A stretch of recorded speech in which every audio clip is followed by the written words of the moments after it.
Hello everyone, welcome. आप सभी का स्वागत है। आशा करते हैं सभी लोग अच्छे से होंगे और सभी की तैयारी काफ़ी अच्छे से चल रही होगी। तो जो भी जिस एग्ज़ाम के लिए तैयारी कर रहा है, मन लगा के तैयारी करिए। So soil mechanics and foundation engineering हम पढ़ रहे हैं and this classes are completely basic classes. यहाँ पे आपका कुछ भी छूटेगा नहीं। हम थ्योरी के साथ जितने भी आपके प्रीवियस ईयर क्वेश्चंस हैं, चाहे जो भी एग्जाम का बात करो, एसएससी का बात करो, ईएससी का बात करो, एईजेई का बात करो, स्टेट का सारा कुछ, गेट एग्जामिनेशन का बात करिए, सारा कुछ यहीं पे डिस्कस कर लेंगे। आपका कुछ छूटने वाला नहीं है ना। 10 जगह इधर उधर भटकने की जरूरत आपको नहीं है। कंप्लीट बेसिक करेंगे। नोट्स वगैरह आपको लगातार लिखते चलनी है और चीजें समझती चलनी है। कोई भी डाउट अगर आपको आती है मन में तो आप वीडियो के नीचे कमेंट करिए, पूछा कीजिए। जो भी कॉन्टैक्ट डिटेल्स आपको प्रोवाइडेड है, ठीक है। चालू करते हैं। तो जो अपनी आज की टॉपिक है, इंपॉर्टेंट इंटर रिलेशनशिप, ठीक है। इंपॉर्टेंट इंटर रिलेशनशिप, आप लोग ये हेडिंग डालिए। अब देखिए, मैं कुछ रिलेशंस बताऊंगा और इन रिलेशंस में बेसिकली आपको एक ही रिलेशन को याद करनी है, उसी से सारा का सारा कुछ बन जाता है, ठीक है। तो देखिए, लिखिए पहला relationship, n equal to e divided upon 1 + ई।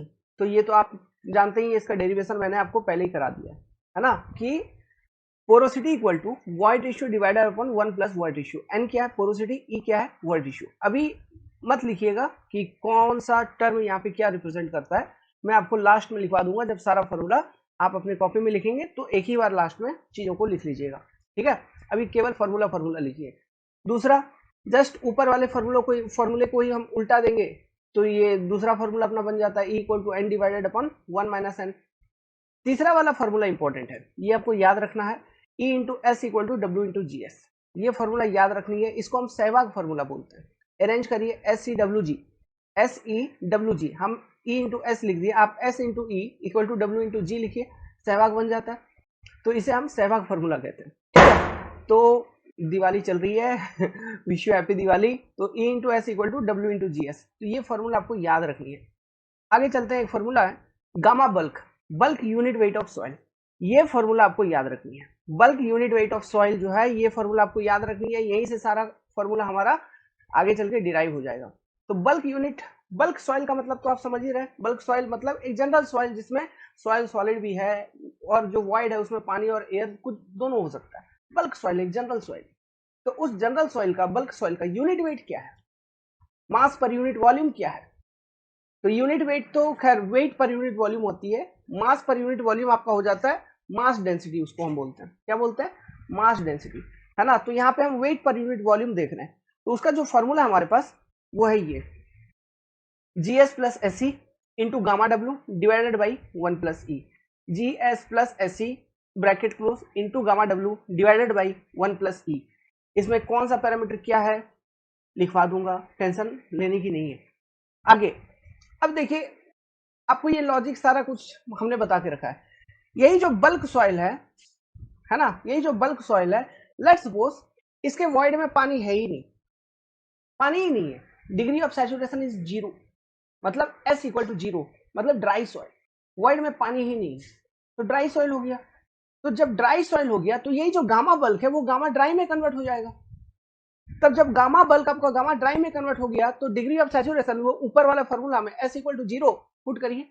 जब आप पुट करेंगे तो देखिए फॉर्मूला नीचे क्या बन रहा है, gamma dry equal to G S plus 0, क्योंकि 0 इंटू ई 0, तो 0 इंटू गामा डब्ल्यू 1 + ई। तो ओवरऑल फॉर्मूला क्या बन गया, gamma dry equal to G s gamma W divided by 1 + ई।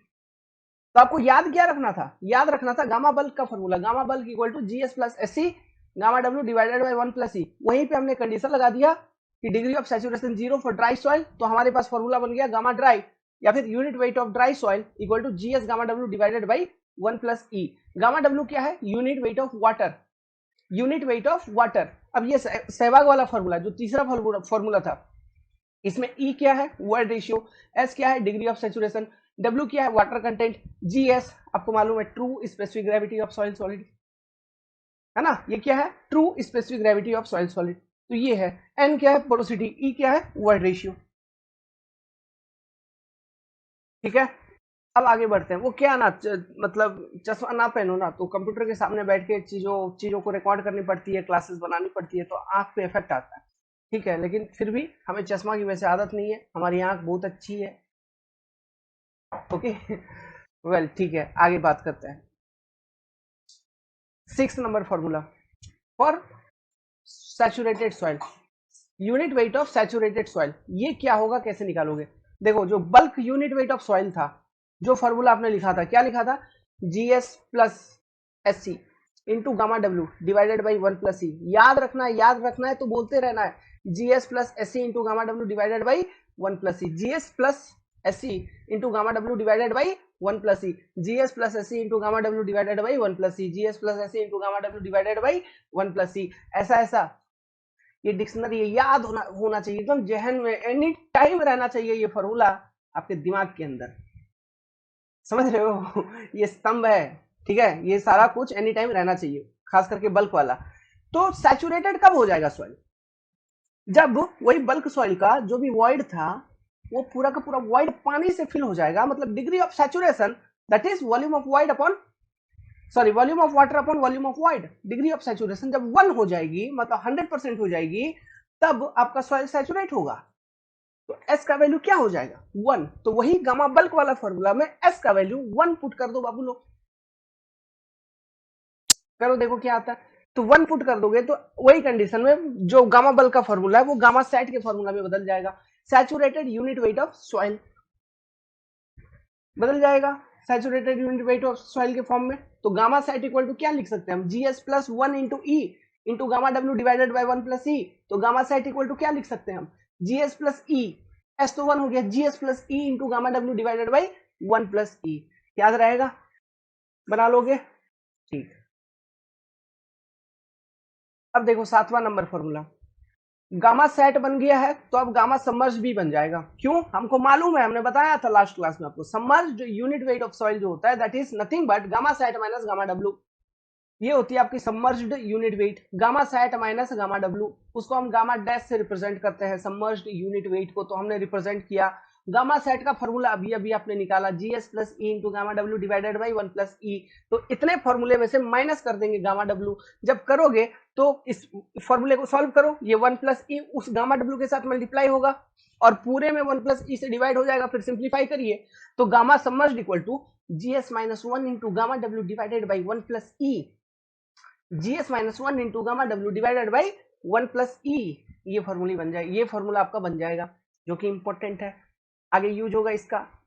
ठीक है, हाइड्रोलिक ग्रेडियंट निकालूंगा, क्रिटिकल हाइड्रोलिक ग्रेडियंट, तो वहां पे इसी फॉर्मूले का इस्तेमाल करूंगा बाबू, तो आगे यूज होगा। तो gamma submerged equal to GS minus 1 into gamma W divided by 1 plus E. तो ये सारा जितना भी फॉर्मूला अभी हम लोगों ने डिस्कस किया, इन फॉर्मूलों में से एक भी फॉर्मूला आपके दिमाग से नहीं उतरना चाहिए कभी भी जिंदगी भर, अब एज ए सिविल इंजीनियर। ठीक है, इंपॉर्टेंट है सारा कुछ। वो क्या है ना, हमारा थोड़ा तबीयत खराब चल रहा है, ओके, पूरा बॉडी गर्म है, आंख वगैरह है ना, इसलिए हम क्लास उतना स्पीड में ले नहीं पा रहे, नहीं तो अभी तक उड़ा दिए रहते। सॉइल मैकेनिक्स कहाँ से कहाँ पहुंचा रहता है। खैर, तो अपना कहाँ तक फॉर्मूला हो गया था बाबू लोग? शायद मैंने 7 नंबर पॉइंट तक बताया था आपको, जो भी है। ये मान लो 8वां रिलेशनशिप हम लोग डिस्कस करने जा रहे हैं, 8। देखिए, गामा बल्क इक्वल टू क्या होता है? जो जनरल डेफिनेशन मैंने आपको बताया था, गामा बल्क इक्वल टू बताया था overall weight of the soil divided by total volume of the soil. तो ये जो ओवरऑल वेट था सॉइल का, इस ओवरऑल वेट में कौन कौन सा वेट आती थी? Wait of solid plus weight of water, क्योंकि वेट ऑफ एयर तो हम लोग कंसिडर ही नहीं करते थे सॉइल का, है ना। तो divided by total volume of the soil. Total volume bulk soil के केस में जो टोटल वॉल्यूम होगा, ये आपका सॉइल सॉलिड भी है, वाटर भी है, एयर भी है, सॉलिड वाटर एयर तीनों है, तो इन तीनों का वॉल्यूम ऐड हो जाएगी टोटल वॉल्यूम के अंदर, है ना। तो कोई भी बल्क सॉइल में ये तीनों वॉल्यूम इंक्लूड हो जाती है। अब देखो, ये जो इक्वेशन है इसको थोड़ा सा मॉडिफाई करो बाबू लोग। वेट ऑफ सॉलिड को कॉमन निकालो, तो ऊपर से वेट ऑफ सॉलिड अगर मैं ऊपर से कॉमन निकालूं तो अंदर क्या बचेगा? 1 plus weight of water upon weight of solid बचेगा, divided by volume of soil. थोड़ा सा रीअरेंज करता हूं, weight of solid upon volume of soil into 1 plus weight of water upon weight of solid. क्या होता है? What do you mean by weight of water upon weight of solid? मैंने बताया था आपको, इट इज वाटर कंटेंट। एक minute यार वो क्या है ना, दिवाली का समय है, बच्चों का शैतानी कभी बंद नहीं होता। हम लोग भी बचपन में थे तो शैतानी करते होंगे, बड़े को परेशान करना फर्ज था हमारा, तो धर्म था, है ना। वो नहीं करे तो कुछ मतलब मजा ही नहीं लगता था। तो वही परेशानी अभी जो अगल बगल के बच्चे हैं, हमारे घर के अगल बगल, तो वो लोग कि भैया किसी तरह आओ बाहर, हमारे साथ बम फटाओ। हाँ, तो छोड़ो यार, नहीं करना अभी हमको, नहीं जाना उनके साथ बम फोड़ने के लिए। तो बाबू लोग आगे बढ़ते हैं। तो ये 1 प्लस वाटर कंटेंट, तो देखो ये WS/V, ये जो V है इसको as a total volume of soil consider करिए, है ना। टोटल वॉल्यूम ऑफ सॉइल, कोई भी एक सॉइल है उसका टोटल वॉल्यूम। अब ये WS/V, अगर मैं केवल इसको देखूं तो क्या मैं इसे गामा ड्राई लिख सकता हूं? Gamma dry into 1 plus water content, बिल्कुल लिख सकता हूं। ठीक है, बस यहां पे यही हो गया कि ये जो V है ये ड्राई सॉइल का वॉल्यूम हो गया। वाटर कंटेंट तो आपने सॉइल से बाहर ही निकाल लिया, पानी सॉइल से बाहर ही निकाल लिया है, तो इधर जो वॉल्यूम बची है कहीं ना कहीं वो ड्राई सॉइल की वॉल्यूम। आप ऐसा मान के चलिए, समझ में आ रहा है। तो ये आपका एक एक्सप्रेशन इस तरह से प्रूव होता है। बड़ा सिंपल सा प्रूफ था, मैंने आपको प्रूफ करके दिखा दिया। तो जो एक्सप्रेशन बनी अपनी, वो क्या बनी? वो बनी finally gamma bulk equal to gamma dry, gamma dry 1 plus water content, या फिर आपको गामा ड्राई निकालना होगा।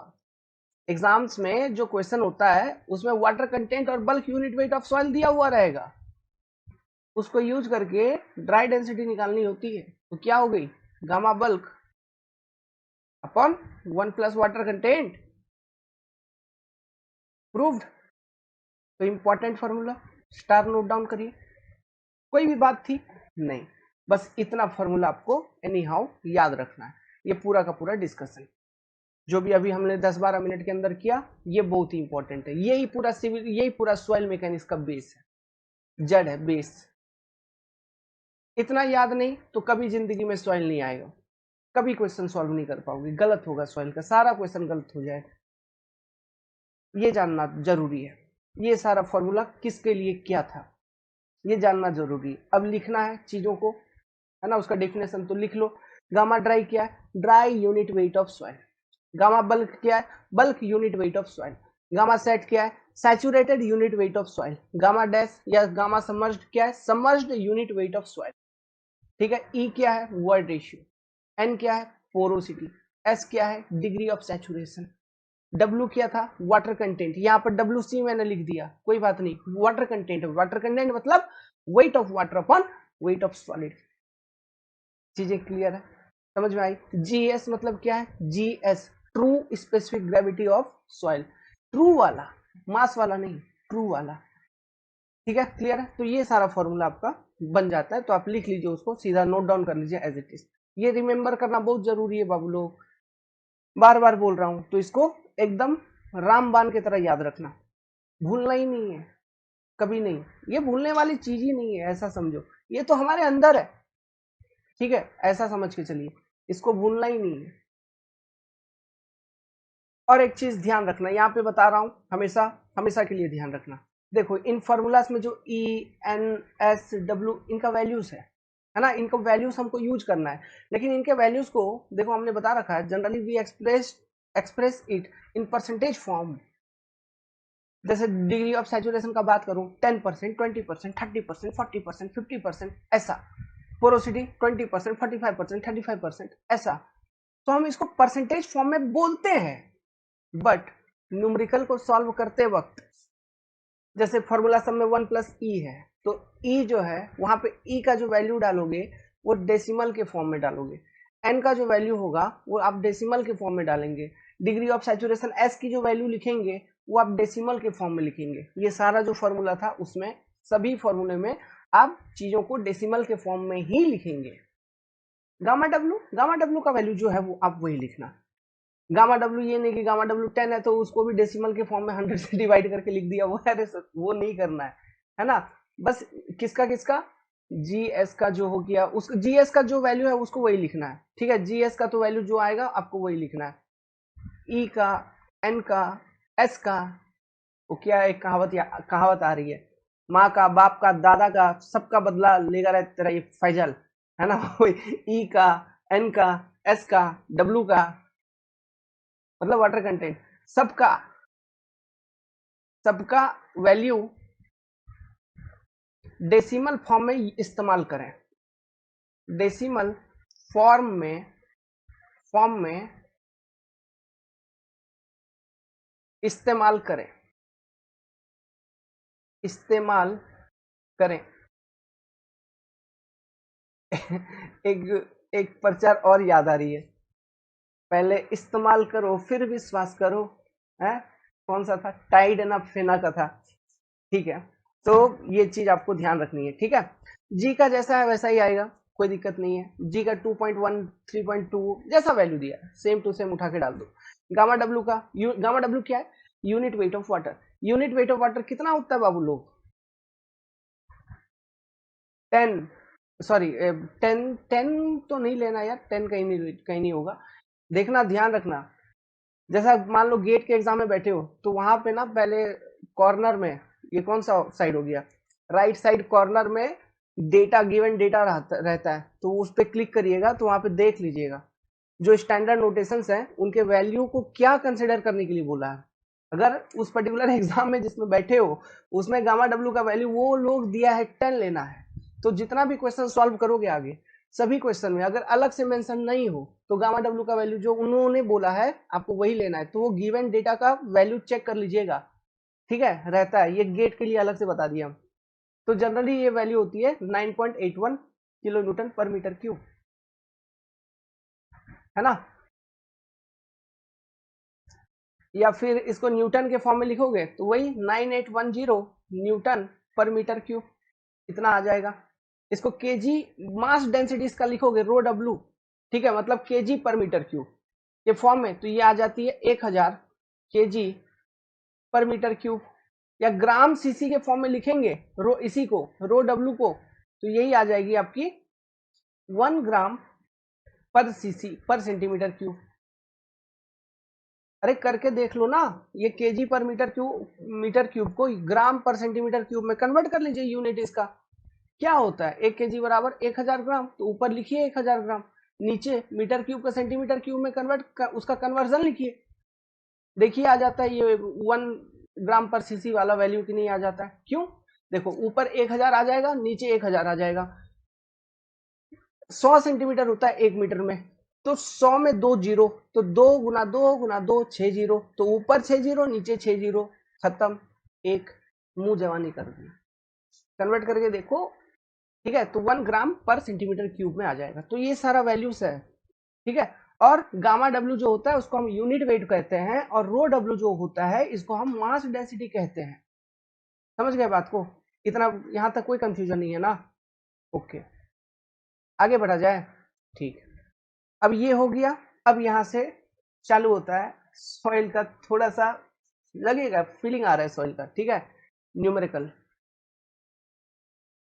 न्यूमेरिकल करवाता हूं, कॉन्सेप्ट बताऊंगा, बहुत इंपॉर्टेंट है, सुनना बात को, बड़ा प्यारा सा कॉन्सेप्ट है, कॉन्सेप्ट को सुनिएगा और समझिएगा।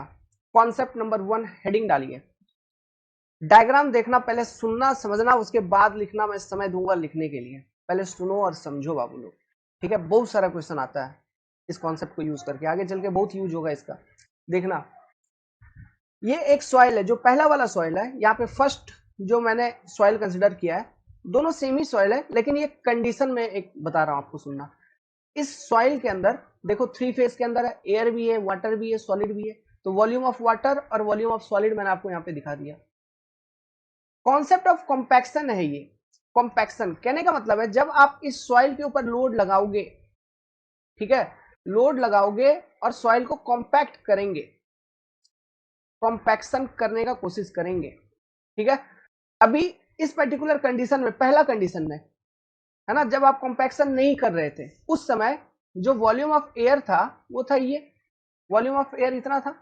तो जो टोटल वॉल्यूम ऑफ वॉइड है इस पर्टिकुलर केस में, जो टोटल वॉल्यूम ऑफ वॉइड है, वॉल्यूम ऑफ वॉइड, अभी पहला केस पे ही चल रहा हूं, वॉल्यूम ऑफ वॉइड वो कितना आपका, वॉल्यूम ऑफ वॉइड जो है वो है आपका VV equal to volume of air plus volume of water, इतने के बराबर है वॉल्यूम ऑफ वॉइड।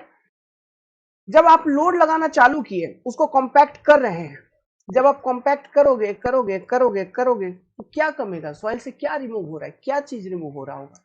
जब हम कॉम्पैक्शन करेंगे सॉइल के अंदर, सोचना जो सॉइल सॉलिड है ना वो एक दूसरे के करीब आना चालू हो जाएंगे, तो जो फ्री स्पेसेस हैं वो एलिमिनेट होंगे, वही रिमूव होंगे, मतलब जो एयर वाला पोर्शन है वो रिमूव होगा। मतलब जब सॉइल आपकी कॉम्पैक्टेड हो जाएगी, अंडर कॉम्पैक्टेड कंडीशन, तो उसका मुझे ये बताओ वॉल्यूम जो है वो जो पहला था वैसा वैसा ही रहेगा। मतलब पहले केस में volume of soil at stage 1, ये वाला कंडीशन 1 मैंने ले रखा, तो volume of soil at stage 1 क्या है, volume of air plus volume of water plus volume of soil solid.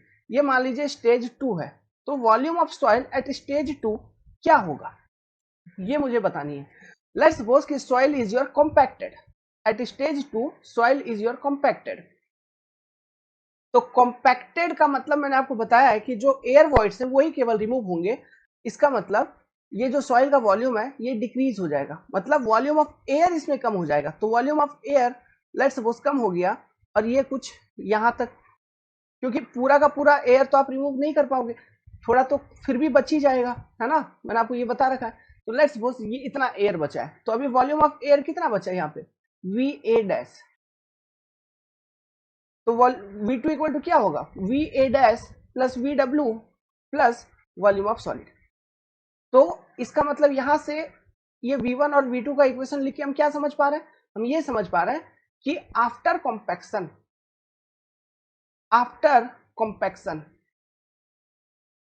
ये जो केस 2 वाला केस है ना, ये आफ्टर कॉम्पैक्शन वाला, ये भी लिख दूं क्या, कॉम्पैक्टेड लिख दिया मतलब आफ्टर कॉम्पैक्शन वाला ही है। तो आफ्टर कॉम्पैक्शन क्या होता है, V2 is less than V1। After compaction का जो वॉल्यूम है V2 is less than V1, that is volume before compaction. आप ऐसे लिख लो, volume before compaction, before compaction. क्यों, क्योंकि जो वॉल्यूम ऑफ वॉइड है उसके अंदर खास करके एयर वॉइड जितने भी थे वो रिमूव हुए। वॉल्यूम ऑफ वॉइड के अंदर पानी भी होगा, वो रिमूव नहीं हुआ, वो रिमूव नहीं हो रहा है। देखो यहां रिमूव करवाया क्या केस 2 में, कॉम्पैक्शन में नहीं, केवल एयर रिमूव हो रहा है, पानी आपका रिमूव नहीं हो रहा है। तो कहीं ना कहीं हम ये समझ रहे हैं कि कॉम्पैक्शन करने के बाद जो सॉइल की ओवरऑल वॉल्यूम होती है वो डिक्रीज हो रही है। वो क्या हो रही है, डिक्रीज हो रही है। तो जब सॉइल की ओवरऑल वॉल्यूम डिक्रीज होती है तो वेट पर यूनिट वॉल्यूम मेरे को बताओ इंक्रीज होगी। अच्छा यहाँ पे वेट चेंज हो रहा है कि नहीं, ये बताओ, वेट इसमें चेंज हो रहा है कि नहीं। स्टेज 1 से स्टेज 2 पे जब आ रहा है तो इस पर्टिकुलर सॉइल मास का वेट चेंज होगा कि नहीं, वॉल्यूम तो डिक्रीज हो गया, ये चीज तो आपने देखा, लेकिन वेट में रिडक्शन हो रही है कि नहीं। देखो जरा, वेट कांस्टेंट है ना, यहाँ पे जो भी वेट था W, यही सेम वेट यहाँ पर भी होगा। क्यों, एयर वॉइड का वेट से हमको क्या लेना देना है, सॉइल का जो वेट होगा it will be wait of solid plus weight of water. तो वेट ऑफ, तो जितना सॉलिड पहले था उतना सॉलिड अभी भी है। कॉम्पैक्शन आप करोगे जब सॉलिड का तो कुछ नहीं बिगड़ेगा। क्यों, because solids are considered to be incompressible in nature, solids are considered to be incompressible in nature. और हम यहाँ पे कॉम्पैक्शन कर रहे हैं, तो कॉम्पैक्शन में हमारा ऑब्जेक्टिव होता है केवल एयर वॉइड को रिमूव करना। वाटर का अगर रिमूवल वाला कॉन्सेप्ट है तो वो है कॉन्सोलिडेशन। तो यहाँ पे जो कॉन्सेप्ट अभी हम डिस्कस कर रहे हैं ये कॉम्पैक्शन का डिस्कशन कर रहे हैं, है ना, कॉन्सोलिडेशन पे है नहीं। तो आपको केवल एयर वॉइड के रिमूवल पे कंसंट्रेट करना है, ठीक है। इसी कंडीशन, इसी सिनेरियो को कंसीडर करते हुए एग्जामिनेशंस में क्वेश्चन पूछे जाते हैं, कन्वेंशनल ऑब्जेक्टिव सारा का सारा क्लियर है। तो wait of soil will remain constant, wait of soil will remain constant. ये समझ में आया, ये कांस्टेंट हो गया। ये तो चेंज नहीं हो रही है, क्यों? इसके पीछे का रीजन क्या है, बता रखा है, soil solid are considered to be incompressible in nature. ठीक है, वेट कांस्टेंट रह रहा है, बट आपसे अगर पूछेगा weight per unit volume, unit weight, weight per unit volume, unit weight, वो बढ़ रहा है, क्यों? नीचे वॉल्यूम डिक्रीज हो रही है ना, डिनोमिनेटर डिक्रीज हो रही है, जब वॉल्यूम डिक्रीज हो रही है आपने देखा तो वेट पर यूनिट वॉल्यूम जो रेशियो है ये बढ़ जाएगा ना। तो यही हमारा एक ऑब्जेक्टिव होता है कॉम्पैक्शन के अंदर कि हमको यूनिट वेट ऑफ सॉइल को इंक्रीज करवानी पड़ती है। तो यूनिट वेट ऑफ सॉइल जितना ज्यादा, सॉइल का डेंसनेस उतना ज्यादा, क्यों? उसमें वॉइड उतना कम हो रहा है। समझ में आ रहा है बात? इसलिए हम कॉम्पैक्शन करते हैं, रोलर चलवाते हैं to increase its unit weight. तो इससे क्या होगा, load carrying capacity of soil बढ़ती है आपकी। ठीक है, उसका आगे चल के हम देखेंगे इफेक्टिव स्ट्रेस वगैरह, बियरिंग कैपेसिटी वगैरह, तो ये सारा कुछ बढ़ेगा। तो ये अच्छा है, इट इज डिजायरेबल। समझ में आ रहा है?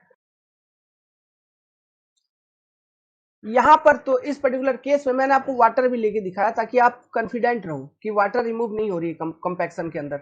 लेकिन क्वेश्चन ऐसा भी हो सकता है कि कोई ड्राई सॉइल है, कोई ड्राई सॉइल था, पहले से ड्राई सॉइल था, मतलब उसके वॉइड में पहले से एयर ही भरा हुआ था, अब उसको आप कॉम्पैक्ट कर रहे हैं, तो उसके बाद वाला कंडीशन है ना, जो कॉम्पैक्टेड कंडीशन आएगा उस पर क्वेश्चन बना सकता है। तो आपको ध्यान क्या रखनी है, जो मेन जड़ है इसमें, जड़ वो है कि सॉइल सॉलिड आर इनकंप्रेसिबल। बार बार बोल रहा हूं, सॉइल सॉलिड इनकंप्रेसिबल है, तो इन्हें गिवन वॉल्यूम ऑफ सॉइल, जो भी ये पर्टिकुलर वॉल्यूम है, जैसे V1 volume of soil given था, इसमें जो वॉल्यूम ऑफ सॉइल सॉलिड है ये हमेशा कांस्टेंट होगा C। और कॉम्पैक्शन होने के बाद भी जो V2 वॉल्यूम है आपका सॉइल का जो मिल रहा है, इसमें जो वॉल्यूम ऑफ सॉइल सॉलिड है ये हमेशा कांस्टेंट होगा, वो हमेशा कांस्टेंट होगा। और वाटर, चूंकि यहाँ पे वाटर है तो वाटर की भी वॉल्यूम में कोई चेंजेस नहीं आएगी। लेकिन मान लो वाटर नहीं होती तो तब तो जितने भी वॉइड थे उसको, वो तो पूरा का पूरा एयर था, है ना, तो volume of void is your air void. समझ में आ रहा है? तब तो सिग्निफिकेंट चेंज इन वॉल्यूम आती सॉइल का, और बट उस चेंज में आपका वॉल्यूम ऑफ सॉइल सॉलिड पर किसी भी तरह का असर नहीं आता। ये चीज आपको ध्यान रखनी है, volume of soil solid is always constant. इस कारण से जब अगर सॉइल मान लीजिए ड्राई भी होता ना अगर आपका, तो ड्राई सॉइल का भी जब आप कॉम्पैक्शन करते तो वॉल्यूम चेंजेस होती, तो उसकी तब भी आपका वेट ऑफ सॉइल दोनों केस में सेम होता, मतलब before compaction and after compaction. क्यों? ड्राई सॉइल का वेट क्या होगा, वेट ऑफ सॉइल सॉलिड,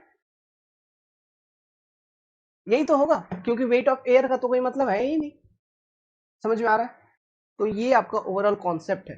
तो आप पहले इस वाले पेज को लिखिए, फिर अभी जो सॉलिड के बारे में बताया मैंने, इसको मैं नेक्स्ट पेज पे लिख दूंगा, तो आप उसको भी नोट डाउन करिएगा, फिर हम लोग न्यूमेरिकल सॉल्व करेंगे। तो आप अभी इस पेज में जितना भी चीज बना हुआ है, आप इसको अच्छे तरीके से वीडियो को पॉज करके लिखिए।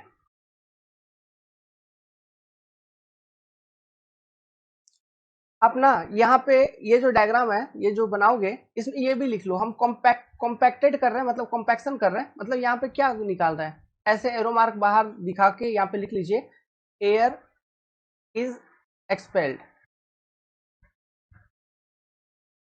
मतलब एयर को बाहर निकाला गया है। ठीक है, केवल एयर को बाहर निकाली जा रही है, air is expelled out, expelled out.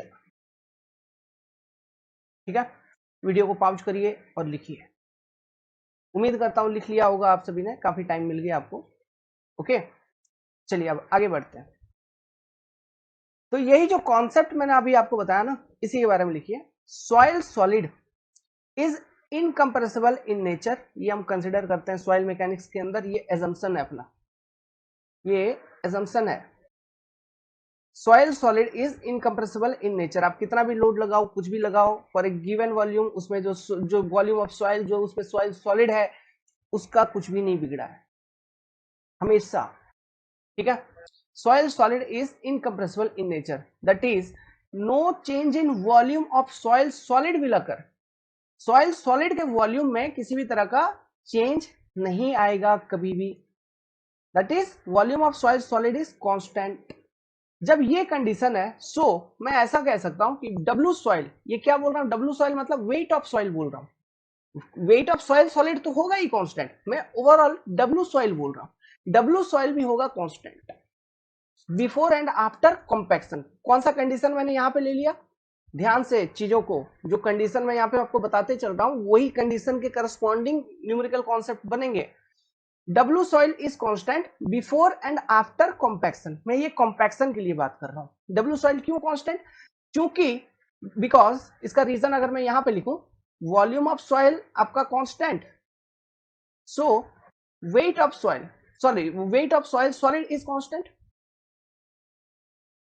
So weight of soil solid, soil solid लिख देता हूं पूरा का पूरा, इज ऑल्सो कांस्टेंट।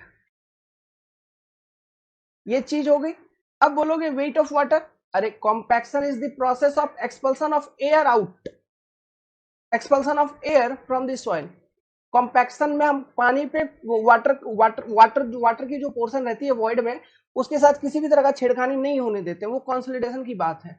तो अभी तो हम कॉम्पैक्शन की बात कर रहे हैं, तो कॉम्पैक्शन में हमको केवल एयर को रिमूव करवानी थी, है ना। तो अगर वेट ऑफ, अगर पानी है भी तो उसका भी वेट में कोई चेंज नहीं आया होगा इन जनरल।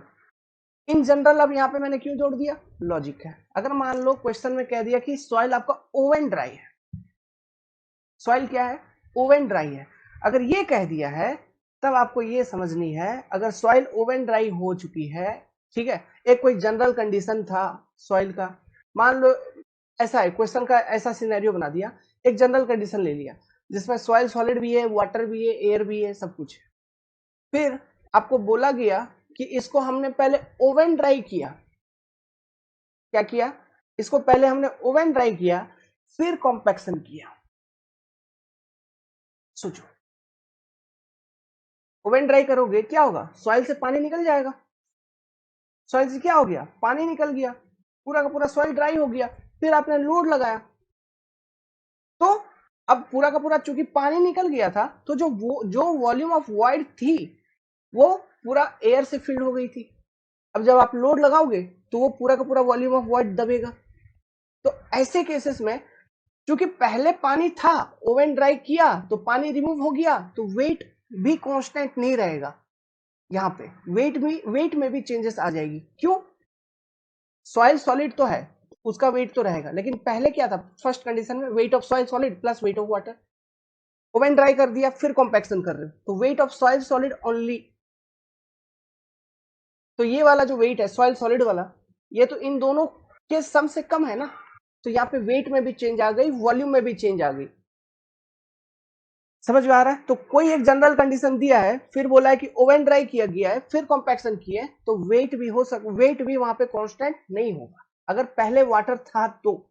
अगर जनरल कंडीशन में भी जनरल कंडीशन बोला होगा तो ऑब्वियसली वाटर होगा ही, है ना। अगर नहीं है तो वो क्यों बोलता, तो पहले ड्राई सॉइल है बाद में भी ड्राई सॉइल है, दिक्कत क्या है, ठीक है। लेकिन अगर ओवन ड्राई वो मेंशन कर रहा है सवाल के अंदर, कहीं पर भी मेंशन कर रहा है, तो थोड़ा सोचना, ध्यान देना कि पहले कौन सा कंडीशन दिया था, फिर ये ओवन ड्राई क्यों बोल रहा है, उसके बाद फिर क्या दिया है। तो ऐसे केसेस में वेट चेंज हो सकती है, क्यों, ओवन ड्राई करोगे तो पानी रिमूव हो जाएगी सॉइल से, तो overall wait of soil, volume तो रिडक्शन होगा ही ड्यू टू कंपैक्शन, बट उसका जो अभी हमने केस देखा कि वेट चेंज नहीं हो रही थी, लेकिन इस केस में अगर ओवन ड्राई शब्द को बीच में डाल दिया तो वेट भी हो सकता है सॉइल का चेंज हो गया, हो सकता है क्या, वेट भी चेंज हो जाएगा आपका सॉइल का। लॉजिक क्लियर है, ठीक है। तो इस चीज को मैं लिख देता हूं कि देखो यहाँ पे मतलब स्टार पॉइंट कि volume of solid constant, so volume weight of soil solid is constant. Now weight of water WW is also constant, is also remains constant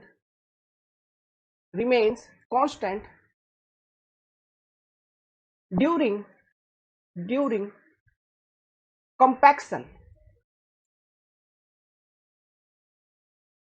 क्यों, as compaction is the process which deals with expulsion of air only।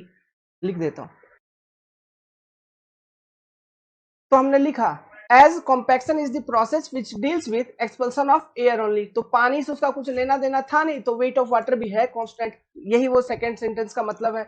सो ये दो sentence के support से आपका ये condition valid हो रहा है यहाँ पे कि wait of soil is constant. समझ में आया ये ओवरऑल कंटेंट का। ठीक है। लेकिन जो कंडीशन मैंने आपको अभी बताया, तो वो कंडीशन को मैं आपको लिखवा देता हूं कि पहले कोई जनरल कंडीशन था, जनरल कंडीशन था, जनरल कंडीशन था कहने का मतलब है आपका जो वेट थी, total weight of soil, weight soil, इसमें आपका weight of water plus weight of soil solid था, weight of soil solid, S S लिख देता हूं यार, एस एस या डब्ल्यू एस लिखा करो, एक ही चीज समझ जाना, वेट ऑफ सॉइल सॉलिड ये था। बट हुआ क्या, आपने कॉम्पैक्शन करने से पहले इस सॉइल का जो भी है, मान लो कि बड़े फील्ड लेवल पे नहीं, लैबोरेटरी लेवल पे चीजों को देखा जा रहा है, उस पर क्वेश्चन बना के दे दिया है, सैंपल पे ऑब्वियसली दिया जा सकता है, तो ओवन ड्राई कर दिया आपने पहले ही इसी सॉइल को, है ना, ओवन ड्राई कर दिया है, इसी सॉइल को आपने क्या किया, ओवन ड्राई किया है, उसके बाद आपने इसी सॉइल का कॉम्पैक्शन किया है।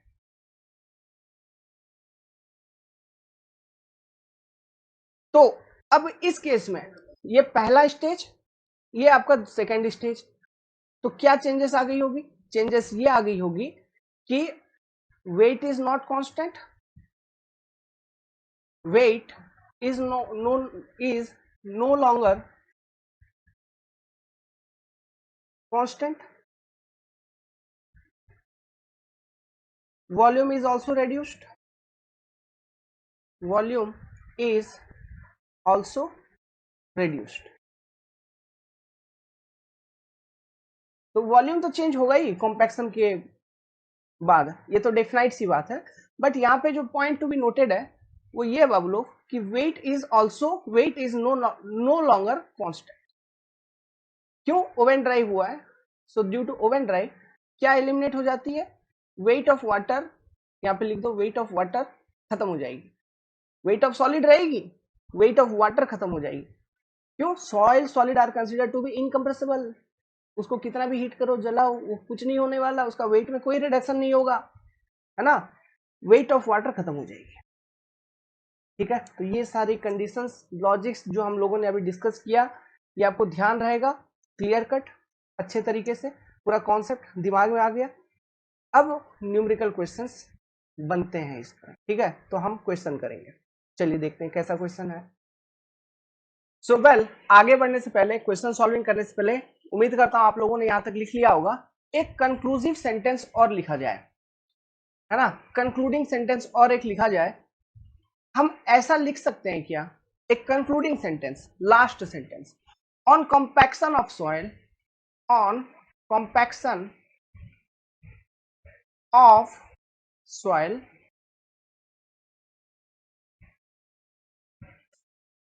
Volume of solid, comma weight of solid, comma volume of water and weight of water do not change।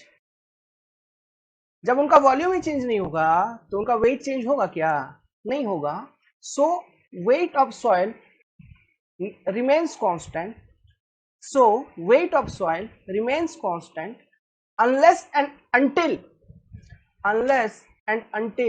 it is mentioned that, unless and until it is mentioned that soil is oven dried,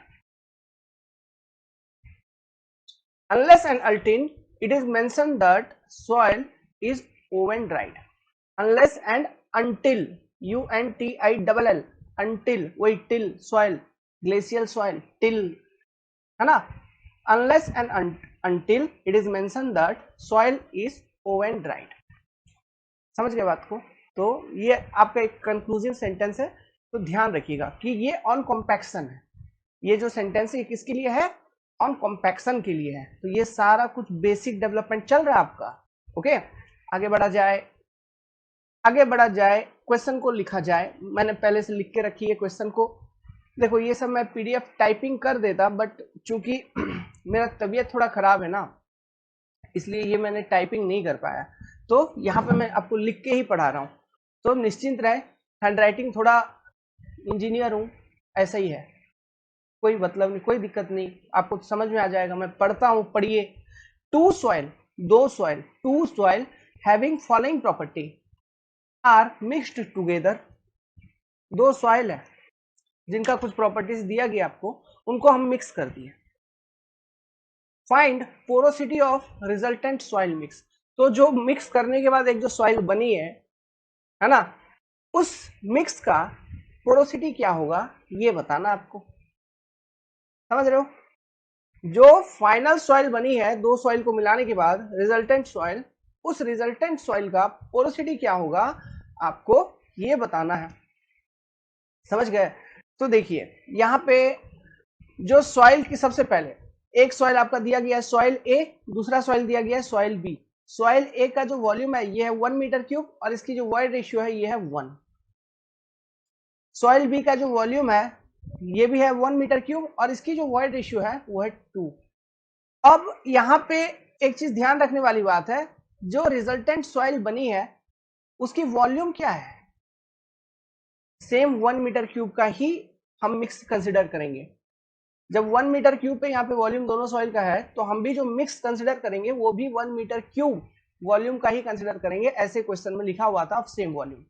अगर नहीं भी लिखा रहे ना, और ऐसे cases में दो सॉइल आपको दिया गया हो जिसका वॉल्यूम सेम है और उनको मिक्स करने के बाद फिर कोई एनालिसिस करने के लिए बोल रहा है, जैसे यहाँ पे मिक्स करने के बाद पोरोसिटी निकालने के लिए बोल रहा है, तो जो वॉल्यूम था सॉइल का है ना, चाहे वो ए और बी दोनों सेम ही होगा, मिक्स किया आपने तो आपका जो रिजल्टेंट सॉइल है उसका उतना ही वॉल्यूम कंसिडर करना है, मतलब 1 मीटर क्यूब हमको कंसिडर करना है। समझ में आ रहा है? उस पर हम एनालिसिस करेंगे। ठीक है, वॉल्यूम सेम होना चाहिए। तो देखो भाई मैं सिंपली सॉइल कंडीशन ले लेता हूं। देखो यहाँ पे समझाने के लिए कोई बात ही नहीं है। एक सॉइल है ऐसा, ये सॉइल ए है मान लो, दूसरा सॉइल है एक, ठीक है, ये सॉइल बी है मान लो।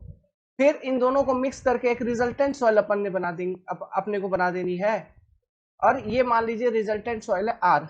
अब इस रिजल्टेंट सॉइल का अपने को पोरोसिटी बतानी है। तो मान लीजिए सॉइल ए में जो सॉइल सॉलिड है वो है इतना, सॉइल बी में जो सॉइल सॉलिड है वो है इतना।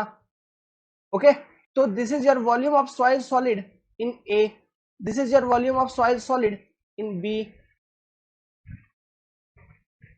और बाकी का क्या हो गया, बाकी का वॉल्यूम क्या होगा, बाकी का वॉल्यूम को मैं कहता हूं volume of void in A, और ये volume of void in B, volume of void in B.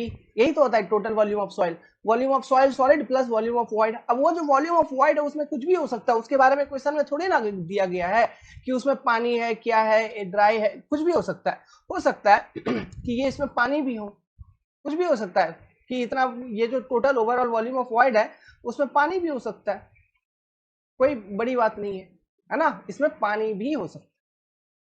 तो ये आपका दो सॉइल है, और ये जो टोटल वॉल्यूम है इसका, इन सॉइल का, इसका भी 1 मीटर क्यूब का टोटल वॉल्यूम है, और इस वाले सॉइल का भी 1 मीटर क्यूब का टोटल वॉल्यूम है।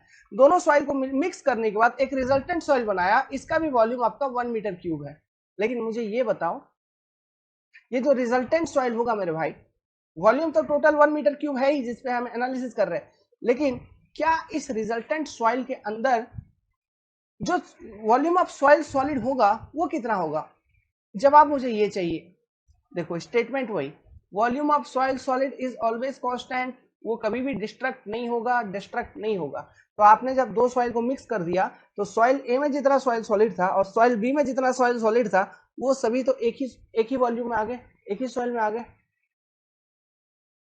तो सिंपल सी बात है, ये जो रिजल्टेंट सॉइल होगी इसमें जो total volume of soil solid होगा, volume of soil solid R, ठीक है, VSR अगर मैं लिखूं, volume of soil solid in R, ये होगी volume of soil solid in A plus volume of soil solid in B,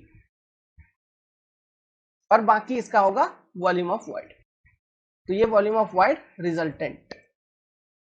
समझ में आ रहा बात? ठीक है, तो जो वॉल्यूम ऑफ सॉइल सॉलिड है वो डिस्ट्रक्ट नहीं होगा, क्योंकि soil solid are incompressible in nature, यही तो हमने अभी कॉन्सेप्ट हमने देखा था। तो जब हम मिक्स करेंगे ना, तो रिजल्टेंट सॉइल में जो total volume of soil solid होगा वो होगा volume of soil solid A plus volume of soil solid B. समझ गए? और कुछ क्या होगा वो हमको मतलब नहीं है, लेकिन सॉइल सॉलिड जो होगा इन दोनों का सम होगा, वो जुड़ जाएंगे, क्योंकि इसमें कुछ सॉइल सॉलिड है, इसमें कुछ सॉइल सॉलिड है। तो आप जब मिक्स कर रहे हो तो दोनों का सॉइल सॉलिड जुड़ गया ना, दोनों सॉइल मिल गया तो दोनों का सॉइल सॉलिड एक ही सॉइल में आ गया, तो वॉल्यूम ऑफ सॉइल सॉलिड उसमें बढ़ गया। तो volume of soil solid in resultant equal to volume of soil solid in A plus volume of soil solid in B. समझ में आ गई ये बात? ठीक है, जब हम मिक्स कर रहे हैं तो ये चीजें हो रही हैं यहाँ पे। वॉल्यूम ऑफ मिक्स तीनों कंडीशन में same 1 metre cube 1 metre cube 1 metre cube. Clear है? तो यहां तक तो था आपका बेसिक। अब देखो जवाब क्या पूछा है सवाल के अंदर। सवाल के अंदर आपको जवाब पूछा है कि जो रिजल्टेंट सॉइल है इसका पोरोसिटी बताओ बबुआ। रिजल्टेंट सॉइल का आपको पोरोसिटी बतानी है। तो पोरोसिटी इक्वल टू क्या होता है, चलो देखा जाए आगे, अब एनालिसिस करते हैं। तो पोरोसिटी इक्वल टू, देखना यही बेसिक एनालिसिस इसी तरह से किया जाता है ना। पोरोसिटी एकदम कॉन्सेप्ट को लगाते चलिए, जो जो आपने सीखा है बस उसी को अप्लाई करते चलो। Porosity equal to n equal to volume of void upon total volume of soil. तो यहाँ पर रिजल्टेंट सॉइल का बात कर रहा है तो मैं बोलूंगा volume of void in resultant soil VVR divided by volume of resultant soil VR। बस यही चीज तो है। अब देखिए जो वॉल्यूम ऑफ रिजल्टेंट सॉइल है वो क्या है, volume of soil solid in resultant soil VSR बोल दिया हमने इसको, plus volume of void in resultant soil, यही तो होगा total volume of resultant soil. Now volume of soil solid in resultant soil is volume of soil solid in A plus volume of soil solid in B plus, ये तो हो गया total volume of soil solid plus VVR। This will be your volume of resultant soil. और वो क्या है, हमको वो total volume of resultant soil हमको मालूम है, ये कितना है 1 मीटर क्यूब। तो 1 metre cube equal to VSA है ना, volume of soil solid in soil A plus volume of soil solid in soil B plus volume of void in R, मतलब रिजल्टेंट सॉइल। तो अब देखो हमको पोरोसिटी ऑफ रिजल्टेंट सॉइल बताने के लिए हमको volume of void in resultant soil कितना है ये हमको पता होना चाहिए। अब मैं जब इक्वेशन एनालिसिस किया उस रिजल्टेंट सॉइल पे तो मुझे मालूम चला कि volume of void of resultant soil को निकालने के लिए हमको volume of soil solid in A और volume of soil solid in B कितना था, ये अगर मुझे किसी तरह से मालूम हो गया तो मैं क्या करूंगा, इनको 1 से सब्ट्रैक्ट कर दूंगा, तो जो बचेगा वो क्या बचेगा, volume of void in resultant soil. तो जब हमें वो मिल जाएगी तो वही होगी पोरोसिटी की वैल्यू, क्योंकि volume of void in resultant soil divided by 1 equal to porosity. तो हमको क्या करना है, हमको volume of soil solid in A और volume of soil solid in B निकालनी है। तो ये हम कैसे निकालेंगे, तो अब देखिए फिर दिमाग लगाओ क्वेश्चन में क्या डेटा गिवन है। चलो हम volume of soil solid in A का कैलकुलेशन का कॉन्सेप्ट फाइंड आउट करने का कोशिश करते हैं। हमें क्वेश्चन में दिया हुआ है void ratio, void ratio question में ये दिया हुआ है वॉइड रेशियो जिसका वैल्यू है E।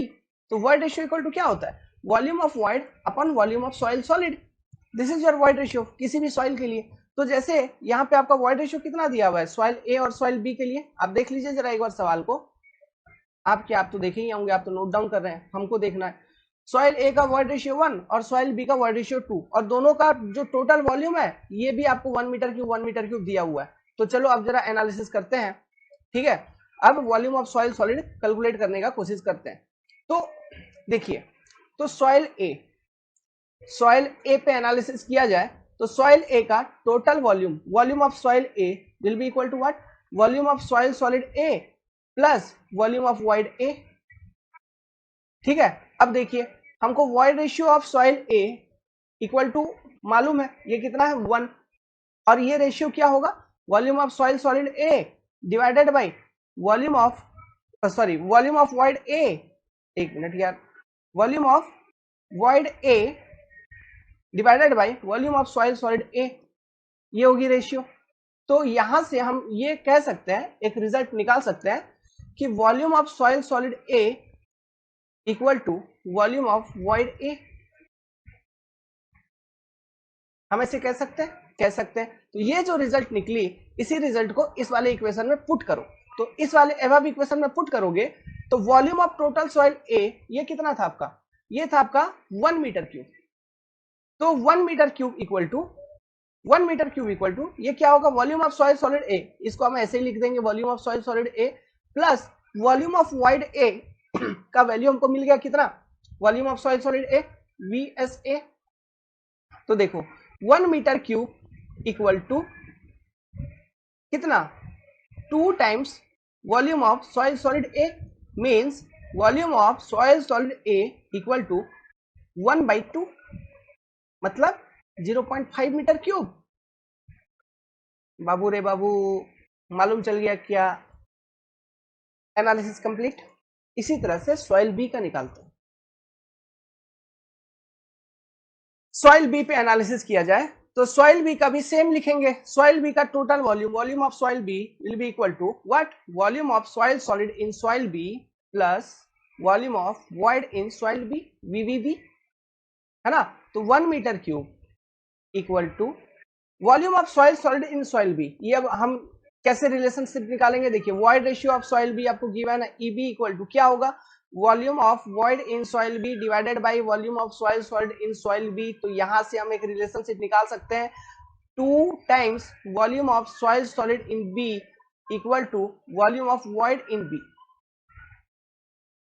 मतलब जो सॉइल बी है उसमें जो वॉइड का वॉल्यूम है वो कितना है, वो 2 गुना volume of soil solid of soil B. यही तो रिलेशनशिप निकल रहा है इस वॉइड रेशियो वाला मतलब डेटा को यूज करके, समझ रहा है, ये सॉइल सॉलिड बी। तो भाई ये इक्वेशन को इसमें सब्स्टिट्यूट कर दो, जब मैं सब्स्टिट्यूट कर दूंगा तो यहाँ पे क्या होगा, volume of soil solid B plus volume of void B के जगह पे मैं क्या लिख दूंगा, 2 times volume of soil solid B. तो ये क्या हो जाएगा फिर final solution, 1 metre cube equal to 3 times VSB। तो volume of soil solid in B equal to 1/3, 0.3333 चलता रहेगा, 0.33333, यही होता है ना 1/3 का मतलब इतना मीटर क्यूब। तो आपको पता चल गया क्या, volume of soil solid in A, volume of soil solid in B पता चल गया। तो जो हमारा पेरेंट इक्वेशन है कौन सा जो हमने बनाया था, ये वाला देखो यार, ये 1 metre cube equal to volume resultant soil के लिए जो बनाया था हमने, for resultant soil volume of soil solid in A plus volume of soil solid in B plus volume of void in resultant soil, है ना। तो इसमें वैल्यू पुट कर देंगे, 1 से सब्ट्रैक्ट कर देंगे तो क्या volume of void in resultant soil नहीं निकल जाएगा, है ना। Volume of void in resultant soil निकल गया, वही तो पोरोसिटी की वैल्यू होगी, क्यों, उसको तो 1 से डिवाइड करना है बस, तो निकाल लेते हैं। तो volume of void in resultant soil, तो किधर लिखे, आगे एक पेज में लिख लेते हैं। तो volume of void in resultant soil will be equal to 1 metre cube minus volume of what, solid in A minus volume of solid in B which is equal to 1 metre cube minus 0.5 metre cube minus 0.33333 metre cube, ऐसा। तो कितना आ रहा है calculate करो। अच्छा एक चीज मेरे दिमाग में आया, कभी कभी ध्यान रखना क्वेश्चन में बेसिकली होता है कि यहाँ पे जैसे कि मैंने अप टू 3 डेसिमल ले लिया है, ठीक है, तो generally up to 2 decimal consider किया जाता है। तो ये 1 3 और हटा के जब इस तरह का मैटर आ जाती है तो 1 3 और हटा के, है ना, मतलब 2 डेसिमल तक कंसिडर करूंगा, क्यों, ये 0.50 ऐसा लिखूंगा ना, 0.50 माइनस 0.33 ऐसा।